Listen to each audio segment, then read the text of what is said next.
Welcome to our episode of Reachminds Thoughts for Your Life's Journey podcast. In this podcast today, we will be exploring about discovering your passion in your work, whether you are someone who is at the beginning of their career or someone who's heading into retirement. So lots to look forward to in this podcast. Today, I'm joined by Jennifer Shipside. Jennifer has over 25 years of experience as an executive coach and leadership team facilitator. She enables people to recognize and to play to their strengths and to make more of a difference in their life and in their work. Welcome, Jennifer. Thank you, Nita. So I'm absolutely fascinated by discovering your passion. I know I have endless discussions with people, usually people under the age of 30 who are going, oh, what's my passion? So tell me, Jennifer, why is passion so important? It's important because we spend more time at work than we do with the people we love. And so it's really important, I think, to be doing work that you feel plays to your values and your strengths, which usually add up to what you're passionate about. Also, when we all have difficult times, and when people are passionate about something, they'll stick with stuff, they'll see it through, they'll find workarounds instead of just giving up and wailing. It's something that I think of it almost as the fuel that drives people forward in a very benevolent way. I'm curious, you doing this work of people finding passion. When did you discover what your passion was in becoming a leadership coach and leadership facilitator? I was working in advertising at the time, and I was also doing an NLP course, and I noticed that there was a difference in some companies I was working with between them and companies in exactly the same sector. Some of them were much more successful than others. And it wasn't just the branding or the advertising. It seemed to be something to do with the culture in the organization. And the closer I looked at that, the more it was about what the leaders in the organization were doing, or people's line managers were doing, and what people's colleagues were doing. And I got very interested in leadership behavior. And I was headhunted to a management consultant that allowed me to indulge that passion. And I've never looked back since. I was going to say that you haven't looked back. In terms of with the passion, it sounds to me that you found your passion. Is there any particular beliefs and values that people have who have passion that they hold on to? I think it's people who know themselves reasonably well. There are ways you can get to know yourself better. It's people who know what turns them on and what turns them off. It's often people who have a deeper value that makes them feel they need to have a purpose in life. And all of us want to make a difference with what we do. And if you play to your passion, you are likely to make more of a difference. And that has to be very satisfying for almost everybody in the world, whatever they're doing. Absolutely. And it would seem to me the next question, what sort of occurs to me is some people have passion and some people maybe have to discover it a little bit more. And you talk about self-awareness. Is it also about whether it's innate or is it learned? Do we observe others growing up, whether they have passion, or is it something that we either have it in us or we don't, or what?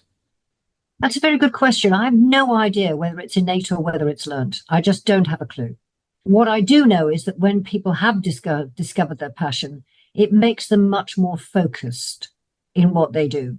They can decide which areas and which opportunities to take and which to leave behind, even though they seem vaguely interesting, or they can get them on the next rung of the ladder. If they know that it's not going to play to their passion and their strengths, then they know enough. They know in themselves enough to pass it by. That's a kind of good indicator, isn't it? So Yes, it it's is. to leave it alone. So how can someone who's maybe at a crossroad in their life and thinking, I don't know what I don't know, how can someone begin to find out what their passion is?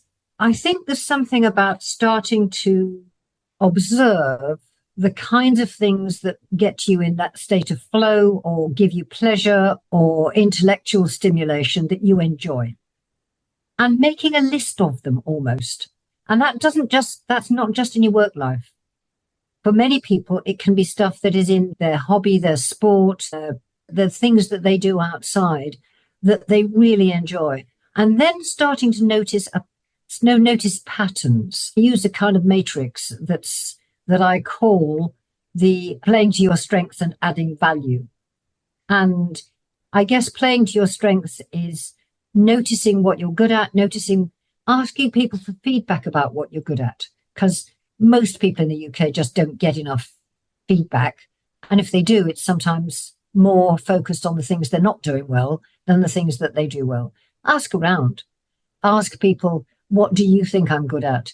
What have you noticed that I enjoy? Start noting those things down, one per post-it note, and then notice the things that really turn you on, the things that you would really enjoy doing. I met a friend in a coffee shop last year, and she was teaching and absolutely hating it. Higher education changed a lot recently and absolutely hating it. And she sat down and noticed all the things that she liked doing, very few of which were to do with teaching these days.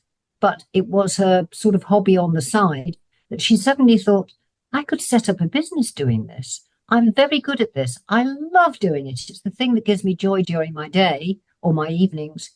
I'll do that. And that's what she decided to do. So she kept an eye open for the things that she really enjoyed doing. I'm looking at your matrix that you very kindly shared with me, the strength value matrix. Mhm. And I can see that on one side of it, it says energizing, you're playing to your own strengths, and then there's added value. And it's got the four quadrants in there, feels tempting, feels draining, feels like I'm on fire, feels like a chore. We'll all share on the show notes. So tell me a little bit, is that what you're talking to? That's what I'm talking about. If you are looking to change your career direction, and I work with a lot of people who want to do that, they've climbed up the ladder automatically and discovered, oh, I've got where I thought I wanted to go, but this isn't very satisfying. I wonder what I should be doing. What's better? So I ask them to think about what is it they enjoy doing and what is it that they enjoy doing that people would pay lots of money for, if that's or would pay them at least enough for them to feel comfortable. Some of the best careers advice for a teenager is find out what you love doing and now find a way to get somebody to pay you for doing it. So it's about finding out what your strengths are and where you might add more value in the company or the organization you're in at the moment, or indeed somewhere else where you can play more to your strengths. A lot of us, the quadrant which is about it adds value, but it feels like a bit of a chore, is where you're not playing to your strengths, but you've got to do it. Now, we all want to do some of that work in our jobs, but if you're doing lots of it, usually playing to learned behaviors and strengths rather than your natural preferences and strengths, it takes a lot out of you. I guess the last point you're raising, Jennifer, is one around it's what we get caught up in our world, the should or a must, or they won't like it. I guess those are the kind of things that probably prevent people from taking that leap into perhaps connecting with their passion because their fear is that other people may not agree with them or they might be going against some family values or something. Absolutely, absolutely right. Sometimes people who are really nice people to work with are like that because they're very empathic. They've learned what pleases other people, and that makes them extraordinarily flexible, which is great for the other people and sometimes means that the person is actually bending themselves out of shape to please somebody else. There is a particular syndrome that I think very much applies to senior women, and it's again and again, I call it dutiful daughter, which is you grow up pleasing usually mummy, but sometimes mummy and daddy, and then you move that into your corporate life, your business life, and you start trying to please your bosses. Now, that can be very effective, and it can take a lot out of you. You find it hard to say no. You start taking on things that you shouldn't be taking on. You're spreading yourself too thin. You're playing to your learned behaviors and skills rather than your strengths. So how do you crack that? It might be useful to put on your website. I've done a handout that's called Saying a Nice No. Okay, I'd love the maybe share it with me. All sorts of ways of saying an acceptable no that isn't just shan't, which is nice people often feel that they'll be seen like that if they say no or not yet. But there's loads of ways of getting around that and managing people's expectations so that you can shape yourself to the job and shape the job to you. That's a good word, but it shaped the job to you. I guess if you gone past the notion of that you have to be a pleaser in order to progress, you shape the job to yourself. And your lovely handout that you're going to share with me, which I will put on the podcast, is nice way of saying no. I'm sure there are many ways we can all learn from saying no in a nice way, Jennifer. That would be a bonus. So just in terms of rounding up, what kind of tips and resources would you point people to in order to start their journey of discovering their passion, whether they're at the beginning of their careers or maybe even ending, moving towards retirement? Mm-hmm. Perhaps you can speak to both because there may be different things. They may well be different things, and some of the pools are very, very similar. The thing that I'm semi-retired, so I do work that interests me with the clients I'm fond of, and I say no to other stuff. But it's just as appropriate as you're starting your career. You and probably I have read every time management book known to man and woman, and they're all based on productivity. And there's nothing wrong with that. There are ways to make ourselves more focused, more productive, add more value, if you like. But actually, the book that really changed things for me was a book by Oliver Burkeman. And Oliver Burkeman used to write, maybe still does, a weekly column in either the Guardian or the Eye at the weekend, where he would look at some new psychological book or finding and explore it. And he's written a book called 4,000 Weeks.